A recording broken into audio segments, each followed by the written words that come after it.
Vidimus et venimus. Nous avons vu et nous sommes venus. Matthieu chapitre 2, les 12 premiers versets. Sœurs et frères, paix et joie. Heureuse et sainte année 2024. Nous sommes déjà à la solennité de l'Épiphanie. Nous avons l'impression que tout va très vite.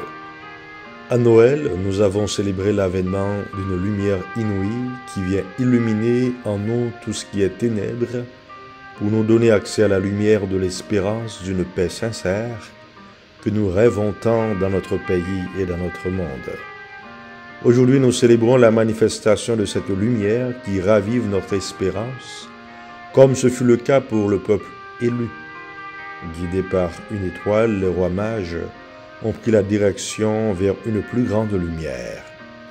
Jean-Claude Dianada chante « Une étoile a brillé sur la terre, une étoile a montré le chemin, elle annonce un matin et transforme un destin, cette étoile est au creux de nos mains. » Nous recevons ces paroles dans un contexte sombre, où la vie ici est plutôt sombre malgré l'optimisme et la bonne humeur, ou plutôt dans un contexte global de deuil au Japon, de guerre, en Ukraine et en Russie, en Israël et en Palestine, et j'en passe. Cette terre qui a accueilli la lumière inouïe, l'enfant de Bethléem. C'est donc paradoxal et complexe qu'aujourd'hui encore des jours sombres s'abattent sur cette terre. Les paroles du prophète respirent un parfum de lumière qui suppose des ténèbres dans la vie du peuple confus. Nous sommes vers 525-520 avant Jésus-Christ. Les exilés, sinon leurs enfants, retournent au pays après l'édit de Cyrus, en forme cylindrique. Les textes indiquent que chacun a droit à la liberté et au choix, et que tous les individus doivent se respecter mutuellement. Le cylindre suggère également de résister à l'oppression, de défendre les opprimés, de respecter la dignité humaine et de reconnaître les droits de l'homme. Après 50 ans d'exil, ce sont les enfants des exilés qui retrouvent un pays avec un tableau si différent, des mariages mixtes, des religions étrangères, et ils s'interrogeaient encore sur l'alliance avec le Seigneur. Ils partageaient cette volonté de reconstruire le temple de Jérusalem. L'espérance est l'arme des âmes troublées, accablées de malheur. C'est donc dans ce contexte sombre que se lève la voix de deux prophètes, le troisième Isaïe, le trito Isaïe et Agé. Ils plongeaient le peuple dans une certaine espérance. Debout Jérusalem, resplendit, elle est venue ta lumière, et la gloire du Seigneur s'est levée sur toi. Sur toi se lève le Seigneur, et sa gloire brille sur toi. En méditant le psaume 71 en réponse à cette lecture du livre d'Isaïe, nous voyons l'étalage des caractéristiques du roi idéal, celui qu'Israël attend depuis des siècles, celui que les prophètes avaient annoncé. À la naissance de Jésus, il y avait déjà un millénaire à peu près que le prophète Nathan est allé trouver le roi David de la part de Dieu en faisant cette promesse étayée par le psaume. Quand tes jours seront accomplis et que tu reposeras auprès de tes pères, je te susciterai dans ta descendance un successeur qui naîtra de toi, et je rendrai stable sa royauté. Moi, je serai pour lui un père, et lui sera pour moi un fils. Ta maison et ta royauté subsisteront toujours devant moi, ton trône sera stable pour toujours. 2 Samuel 7, les versets 12 jusqu'au verset 16. L'écho de ces paroles retentit quand ces spécialistes des astres se pointent en Palestine à la recherche du nouveau roi des Juifs.